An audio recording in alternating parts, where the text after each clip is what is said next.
Muy bien. Seguimos, por favor, chicos. Ya se nos ha cortado un poquito el tiempo, pero ya. Entonces, estábamos verificando y ejemplificando un poquito los factores motivadores que menciona Herbert, ¿no? Entonces, otro tipo de aspecto satisfactor son las promociones, ¿no? En la empresa, el crecimiento, los bonos, el reconocimiento, cualquier acción aquella. Estas están relacionadas con el contenido del trabajo en sí, pero son intrínsecos por lo que constituyen causas de satisfacción. Entonces, están dentro de nosotros estos aspectos motivadores o automotivadores. Es decir, que si bien son aspectos de un resultado, tienen que ser netamente de un aspecto intrínseco o valorable. Ahora bien, los factores externos también hablamos de un nivel de insatisfacción. Los que no producen satisfacción y insatisfacción, ¿no? Estamos hablando de un estatus elevado. Insatisfacción, hablamos de malas relaciones interpersonales. Esto genera en realidad, obviamente, a veces hay gente que lo ascienden de cargo y no sabe manejarlo aquello, no sabe liderar, no sabe cómo manejar esto con su equipo de trabajo. Generalmente sales de ahí, ¿no? Cuando hablamos del incremento del salario, tú tienes un bajo salario, sigues ganando el mismo salario que hace años. Esto en las empresas, sobre todo de servicios, aunque no me crean, es algo muy complejo. Y ocurría este fenómeno de manera muy fuerte en los últimos 5 años lo voy a poner. Les voy a poner un ejemplo. Cuando contratas un cajero del banco, mucha gente piensa que ganan bien los cajeros por las funciones que realizan, pero la mayoría de ellos lamentablemente empieza con el sueldo básico, ¿no? Que es 2.122, bueno, 2.160 ahora. Ya, pero ahora ponte en la siguiente situación. Tú empiezas como cajero y empiezas a ganar 2.160. Pasa un año y por la situación X o Y no te aumentan el sueldo. Pero llega este decreto que existía, ¿no? Del 1 de mayo siempre, por las situaciones políticas, donde existía un incremento al salario básico y un incremento al haber, ¿no? No sé si recuerdan. Entonces tú seguías ganando 2.160, por decirte, con tu sueldo básico. Entonces sale el decreto y te dicen que a tu haber te van a aumentar, no sé, 5%, y al sueldo básico 20%. Entonces tú estás ganando 2.160 más un 20%. Estarías ganando, no sé, pues 2.175, 2.180, digamos. Pero el haber básico ya no es 2.160, ya es 2.000, no sé, 2.200, por decirte. Entonces va a entrar otro cajero y tú ya estás trabajando un año y estás ganando 2.180 y el nuevo está ganando 2.200. Existe ese tipo de reacción un poquito complejas, no sé si me dejo entender, chicos. Es insatisfactorio porque tú ya has dado un año de trabajo a la empresa, pero el salario sigue ganando como uno nuevo. Es decir, el que ha entrado recién gana más que vos. Ese tipo de acciones son las que son un reflejo, sobre todo en lo laboral, de un nivel de insatisfacción, ¿no? Porque evidentemente pueden tener un año de antigüedad y una vez cumplidos los 2 años va a tener el bono de antigüedad una persona. Se puede negociar, se puede explicar si quieres de esa forma. Y que nosotros en recursos humanos tenemos que hacerlo. Hay que hacerle entender a la gente, bueno, la situación externa que ocurre con estas cosas, ¿no? Pero es un nivel de insatisfacción, obviamente, el salario. Si tú preguntas a alguien si gana o está satisfecho con lo que gana, desde el portero hasta el gerente te va a decir que no. Porque realmente no sabes, o sea, cada uno tiene una percepción de lo que debería ganar en base al esfuerzo que cree que da. Por eso es tan importante la evaluación de rendimiento. Es el punto objetivo que te dice cómo está funcionando y cómo se tiene que dar. Y seguridad en el trabajo. Es un nivel obviamente que no produce tampoco satisfacción, porque consideramos que es algo normal, que es una regla, es un derecho, pero es insatisfactorio cuando hay malas condiciones de trabajo. No te dan las EPPs, o sabías que ocurrió un accidente, o casi te pasa algo a ti, etc. Entonces, estos factores higiénicos rodean a la actividad en sí, pero son extrínsecos a ella, ¿no? Y constituyen la causa principal del descontento en el trabajo. Es decir, sabes que son normas, pero no las consideras tal vez como algo satisfactorio, no, porque es un reglamento, es algo externo que tiene que ver. Ya entonces, Herbert habla de estos dos puntos, ¿no? De los factores motivadores y los higiénicos, tanto como intrínsecos como extrínsecos, en realidad. Entonces aquí lo menciona, si quieres, en este gráfico de una manera mucho más simple.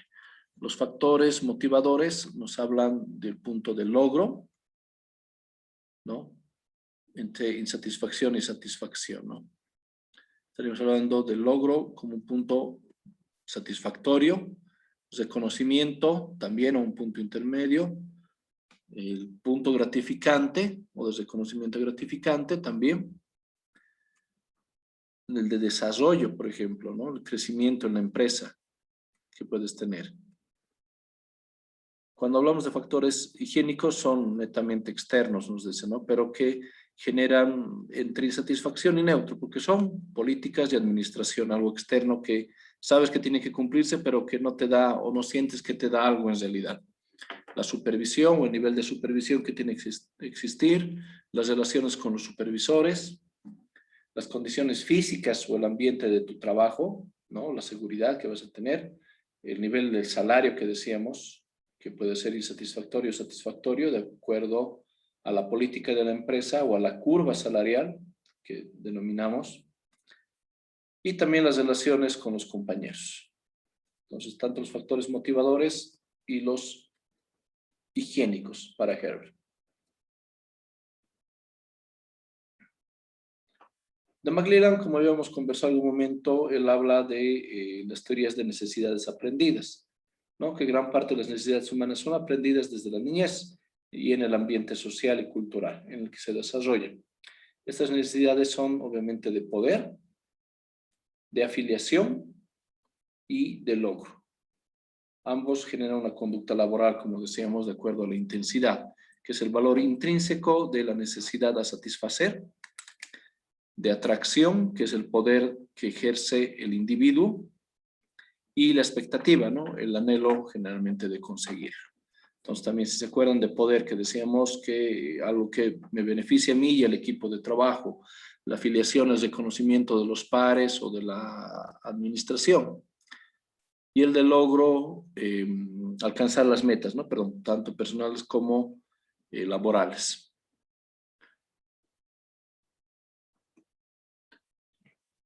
Pero para entender cómo funciona o cómo están apartadas obviamente los aspectos de la motivación en la persona, hay que ir entendiendo lo siguiente.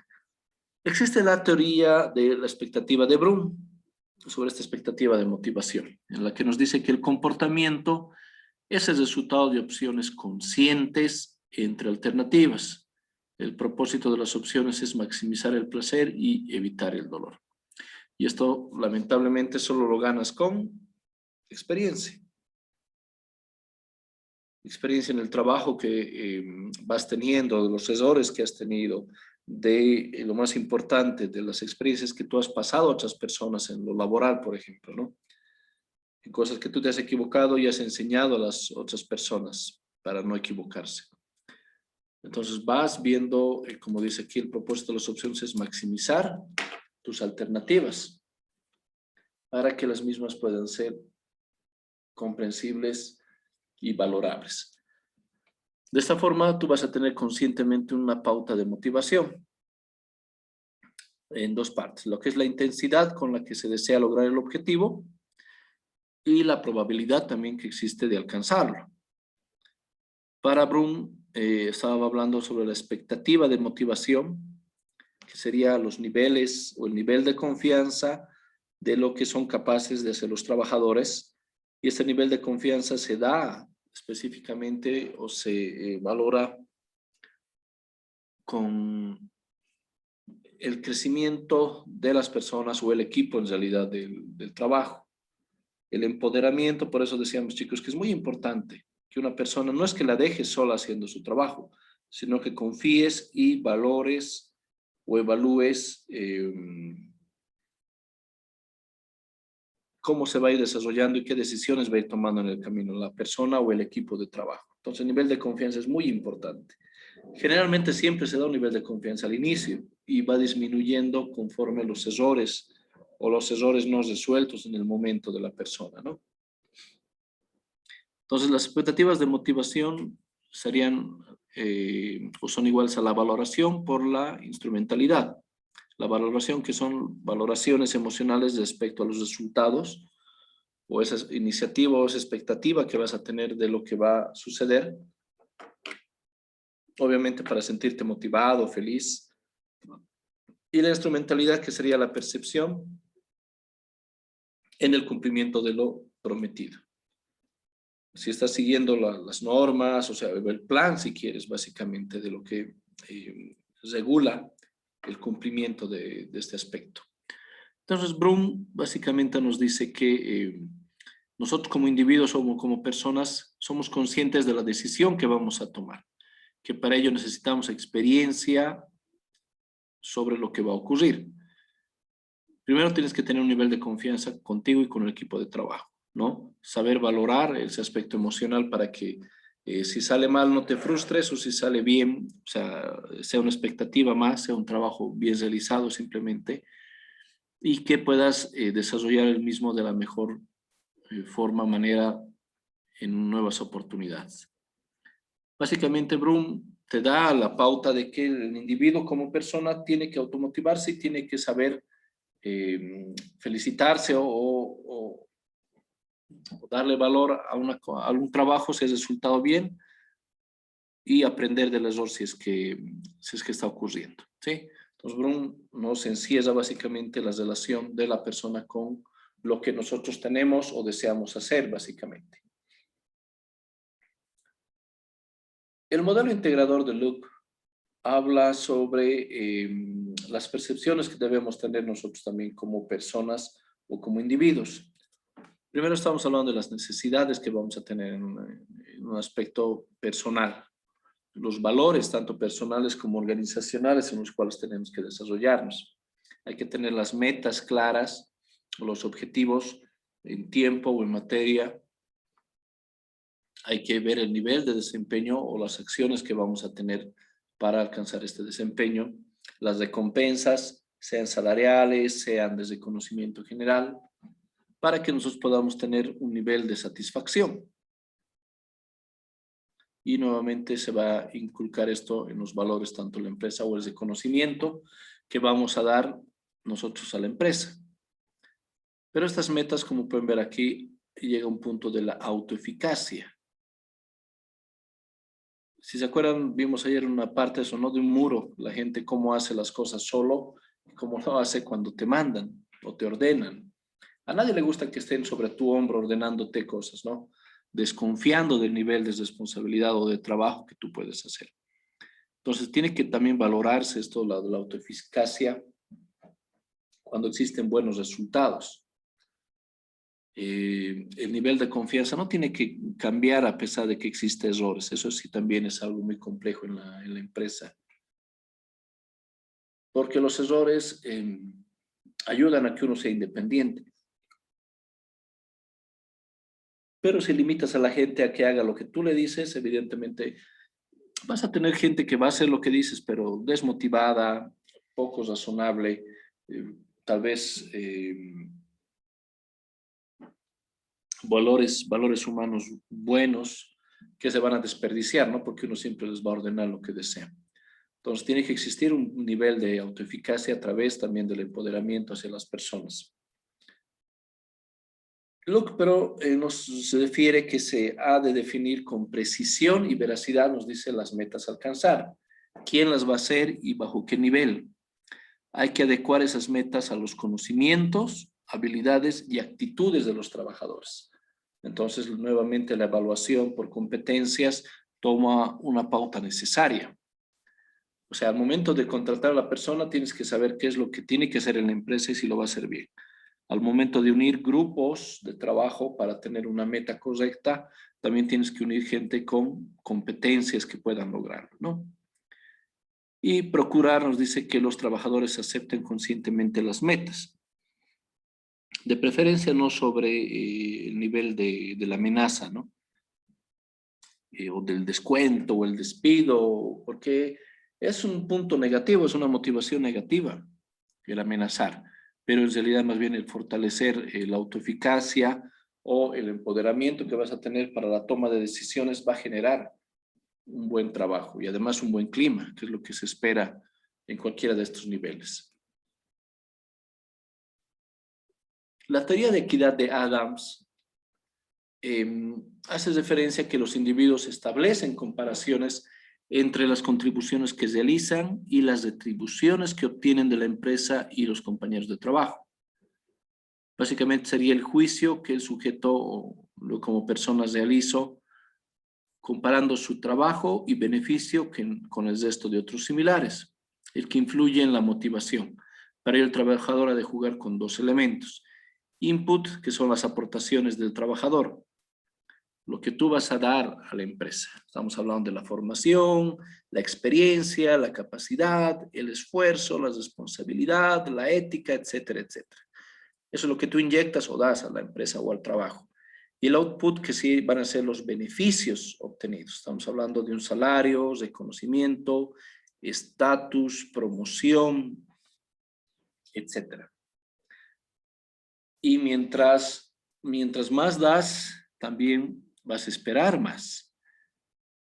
Hace un tiempo leía un término muy interesante de una psicóloga que decía que en muchos casos en la empresa existe lo que es el punto de quiebre psicológico en la empresa. El punto de quiebre psicológico, decía ella, que es cuando un empleado, por más motivado que esté, no va a recibir estos outputs o esta retroalimentación o estos beneficios, en cambio va a dar más a la empresa, va a llegar a un punto, en este punto de quiebre, donde va a haber más estrés, más ansiedad, y va a tener dos caminos, ¿no? Uno, retirarse de la empresa para buscar una empresa que sí valore o pague o reconozca el trabajo que hace ese nivel, o básicamente va a seguir en la misma empresa, pero sin las mismas, el mismo nivel de trabajo, ¿no? No va a ser tan eficiente, no va a ser tan productivo. Y esto va de la mano con lo que dice aquí Adams, ¿no? Entonces, la gente se siente tranquila, digamos, cuando cumples con lo que habíamos dicho del contrato emocional. Cuando sabes que los inputs son reconocidos por la persona. Tal vez no económicamente, pero sí por el aporte que están dando. Entonces, es constantemente a veces la motivación a través de palabras, de gestos en los que el output puede hacer esa retroalimentación bien reconocida y bien tomada por la persona para que exista este punto de equidad.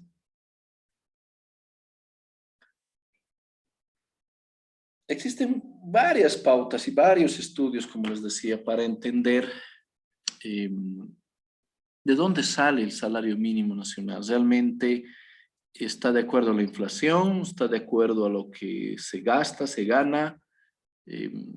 ¿Por qué la gente se siente más desmotivada a veces por la labor que hacen? En todas las empresas o organizaciones donde ustedes van a ir, chicos, van a encontrar gente que va a decir eso, ¿no? Yo trabajo más y me siguen pagando. Y tal persona que puede ser el jefe o alguien, dicen que gana mucho más, pero no hace nada, según su percepción. Entonces el trabajo a veces mental es también pesado, ¿no? Como el trabajo físico. Pero la empresa por eso nos subdivide en tareas, en etapas, en donde uno es más competente. No puede existir una valoración. Por eso el punto básico es el salario nacional, mínimo nacional y sobre eso se negocia, siempre, para que se pueda tener una pauta, que no sea simplemente esto, ¿no? De que uno cree que no los pagan por lo que realmente hacen.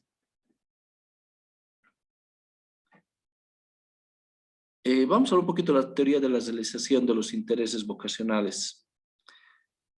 Aquí nos habla de dos pautas sobre la satisfacción laboral. Vendrá aparejada a la consecución de los intereses vocacionales o personales del trabajador, si los conecta con las características, obviamente, del puesto de trabajo. Y esto es lo que decíamos siempre, el momento de reclutamiento y selección de personal. Los intereses personales y vocacionales, gustos o preferencias en función a la escala del valor personal del trabajador, tienen que adecuarse, o sería ideal que se ajusten a lo que son las características o la descripción del puesto de trabajo, que son circunstancias intrínsecas o extrínsecas en las que se va a desarrollar las funciones de ese trabajo, ¿no?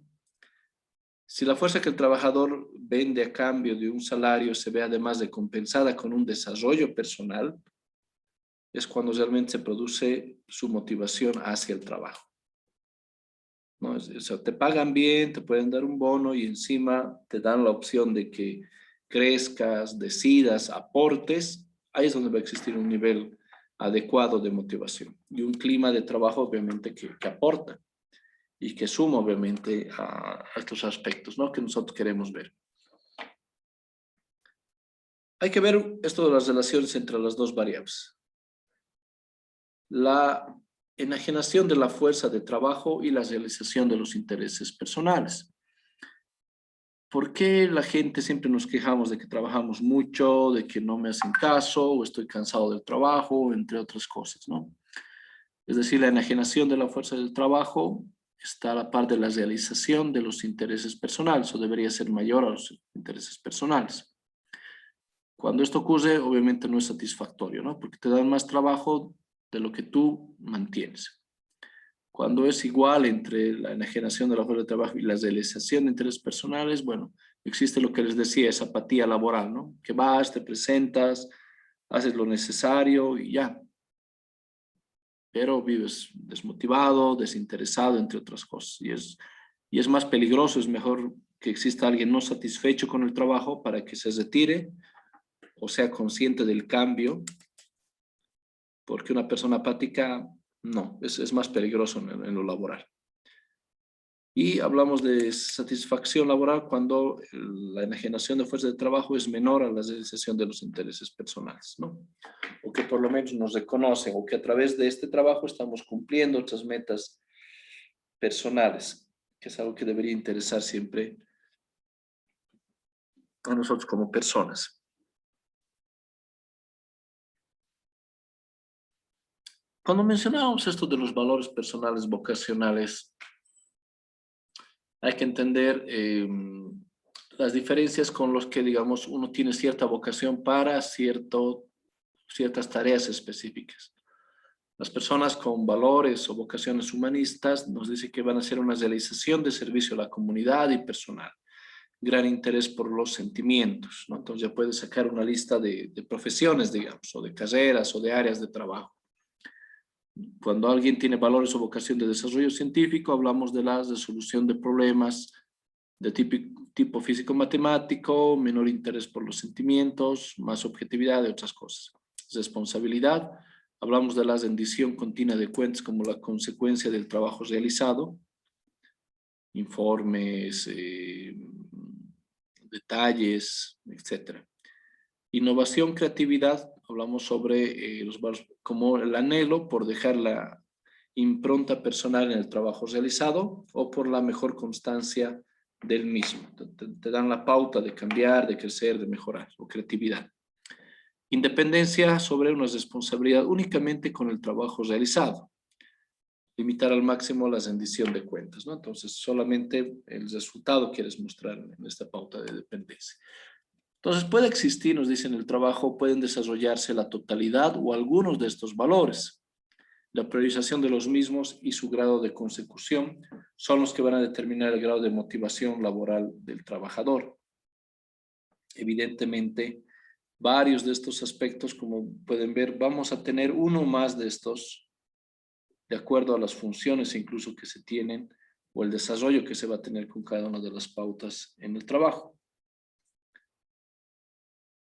Todos podemos tener de acuerdo a ciertas funciones probablemente. Muy bien, ahora para cerrar, tendríamos que hablar de las técnicas de motivación laboral. Acá tenemos que entender por técnicas de motivación aquellas acciones por parte de la empresa o del propio trabajador en orden a mejorar la satisfacción derivada del trabajo a realizar.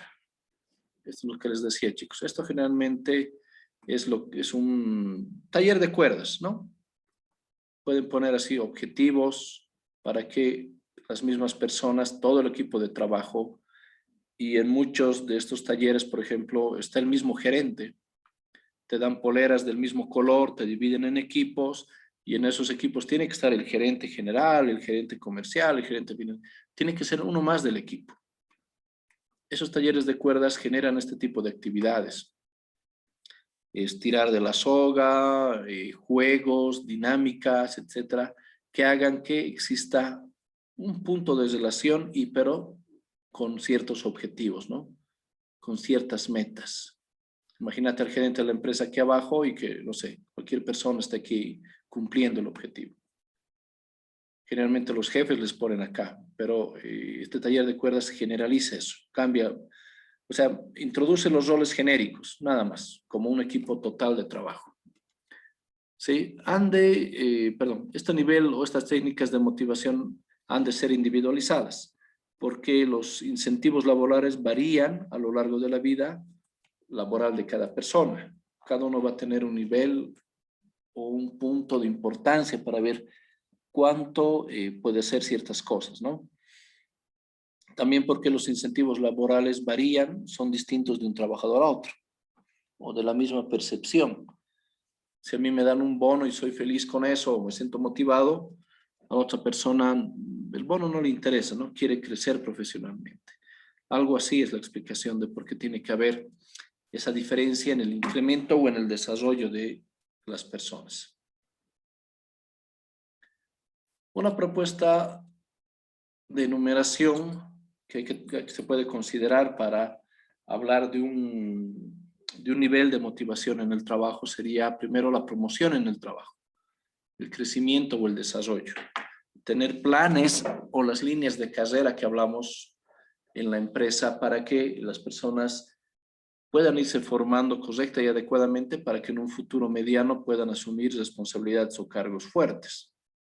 La política salarial, tiene que existir una política, no lo puedo decir pública, pero sí que sea de conocimiento de casi todos los cargos, en el sentido de la facilidad con la que se puede explicar después lo mismo. Entonces tiene que existir una política justa, podríamos decirlo así, pero que también sea motivadora, ¿no? No solamente los bonos de antigüedad o los bonos por ley o los bonos por alcance de objetivos.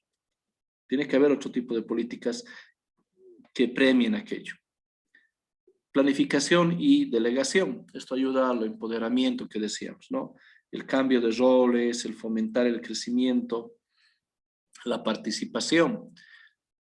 Empresas hacen a veces los concursos de mejoras de procedimientos, en la cual las personas más llegadas, digamos un obrero, por decirte, nos va a dar una pauta mucho más clara de solucionar algo. Entonces, tiene que existir participación, pero esta participación tiene que ser realmente tomada en cuenta en serio en la empresa. Todas las opiniones son válidas. El estilo de mando es algo que vamos a ver la próxima clase sobre el estilo de liderazgo que se tiene que afrontar. Este estilo de liderazgo también tiene que ir de la mano de la política o la cultura de la empresa. Muy importante aquello. Enriquecimiento del trabajo, ¿no? El reconocimiento constante del mismo que vamos a hacer. La formación profesional, que tendría que ver mucho con la formación hasta externa. El crecimiento, que te den tiempo, horarios para que hagas un diplomado, la misma empresa te pague el diplomado o el curso de extensión universitaria, etcétera. La adecuación de personas y puesto de trabajo. Hay que reorganizar lo que se llama la ingeniería de la organización en muchos casos. Tiene que ver con eso, con cambiar nombres o funciones en los manuales, con adecuar a otras personas en nuevos cargos, ponerlos donde realmente pueden ejercer o ser más competentes. El reconocimiento tanto económico como no económico es importante. La conciliación con la vida personal. Esto es más valorable, ¿no? Porque es parte del salario emocional. El hecho que te den tiempo para tu vida personal, que no te carguen con llamadas, con mails, con problemas. Lo que ocurre en Bolivia, en Cochabamba, lo voy a decir, es que hay algunas empresas, si no todas, optan por el hecho de que si tienes un cargo alto, tienes que estar 24/7. Por eso te dan un teléfono corporativo, por eso te dan un auto, por eso te pagan un buen sueldo. Entonces, olvidas hasta tu vida personal, familiar, que es lo más importante, donde afecta mucho más, ¿no? Y muchas personas se dedican más al trabajo. Entonces, otro tema, pero es una constancia a veces. Entonces, se tiene que revalorizar esto del trabajo y la vida personal. Y el deporte en la empresa. Que muchas empresas han optado por esto, ¿no? Por hacer deporte en oficinas, hacer contactos con gyms, entre otras cosas que ayudan a este desarrollo. Entonces, la promoción profesional que decíamos, para que sea realmente motivadora, ha de realizarse tanto como cualificación profesional y la plena objetividad. El alcance del objetivo, el cumplimiento del cargo, entre otras cosas. Un poquito vamos a correr por el tiempo, por favor.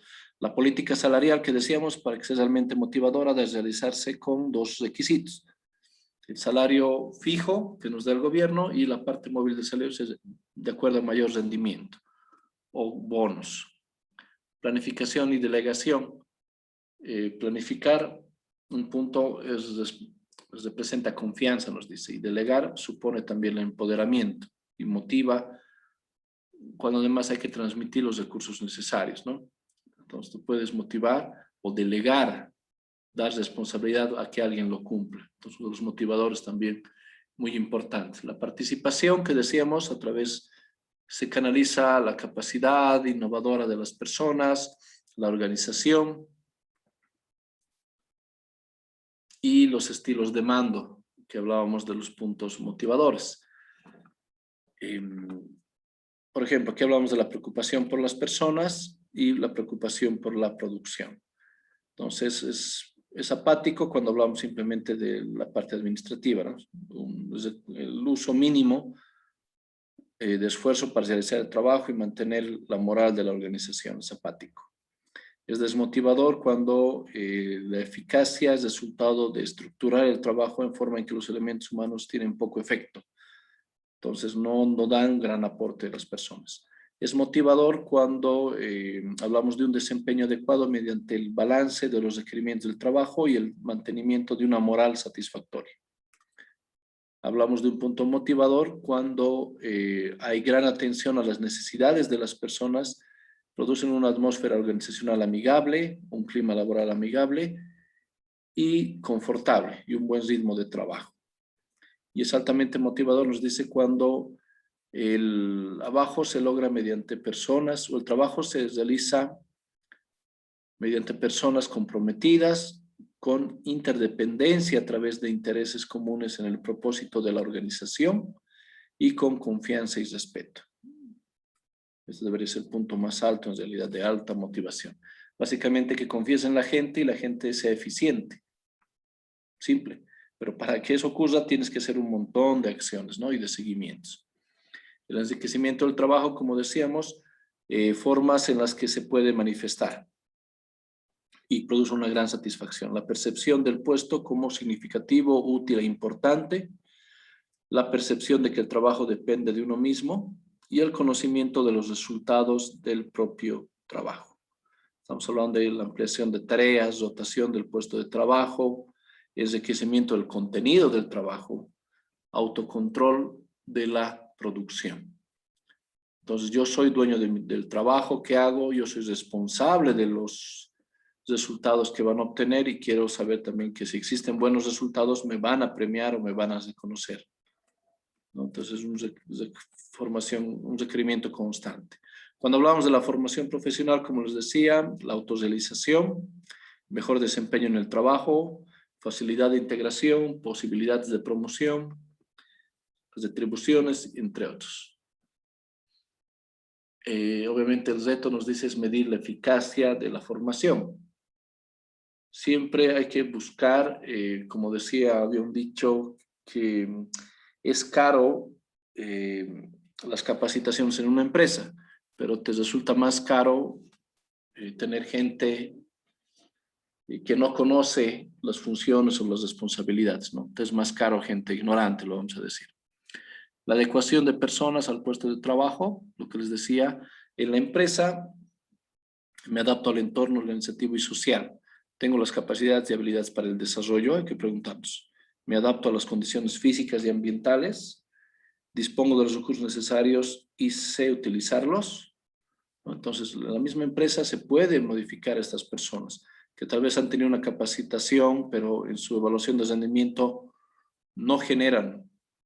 Entonces, se puede mover, se puede jugar en realidad con cambio de personas o responsabilidades. El reconocimiento que todas las teorías de motivación lo consideran como un factor de alta motivación. Como decía, netamente conductismo, ¿no? Ha de ser oportuno y legítimo. Oportuno en el tiempo adecuado, lo cual impide que el esfuerzo se olvide y el trabajador se desmotive. Si haces un buen trabajo hoy y te voy a premiar el jueves de la próxima semana, ya se pierde una pauta. Tiene que ser lo antes posible. Y tiene que ser legítimo porque tiene que ser otorgado por las personas que ejercen influencia sobre el trabajador, ¿no? Los directivos, mandos intermedios o compañeros. Muchas empresas siempre utilizamos 2 pautas, hasta 3, lo voy a decir. 3 acontecimientos donde es bueno que el dueño o el gerente de la empresa hable con las personas. Uno que es el Día del Trabajo, el 1 de mayo. Siempre es bueno hablarles, agradecer y reconocer el trabajo que hacen. Otro es en la cena de fin de año, porque hablamos ahí de números, del cierre de la gestión, de los éxitos y fracasos que se tienen como equipo. Obviamente el gerente tiene que dar esa pauta. Y aunque no me crean un punto más cultural, lo voy a decir que es el martes de Chaya, donde el gerente también tiene que mostrar una afinidad hacia las creencias, ¿no? Culturales, religiosas que tenemos, que es parte de la cultura. Que eso hace, aunque no crean, que las personas, sobre todo la parte operativa, tenga mayor identificación con el gerente y por ende con la empresa. Entonces, de esa forma también nos ven como que cumplimos varias pautas y el reconocimiento es legítimo. Y lo que les decía, la conciliación de la vida profesional y laboral, tiene que existir ese equilibrio entre lo personal y lo laboral, ¿no? Y el deporte en la empresa que se va desarrollando. Y la insatisfacción laboral que estábamos hablando hace un momento. De todas las pautas que hemos llevado, tiene que existir también que existe un riesgo profesional o organizativo por esto de la tensión o el estrés y un daño profesional, ¿no? Baja productividad y ausentismo, estrés, depresión, envejecimiento prematuro, que son aspectos físicos que tienen que ver con la poca motivación de toda la empresa que pueda o no hacer nada. Entonces, para terminar, chicos, también los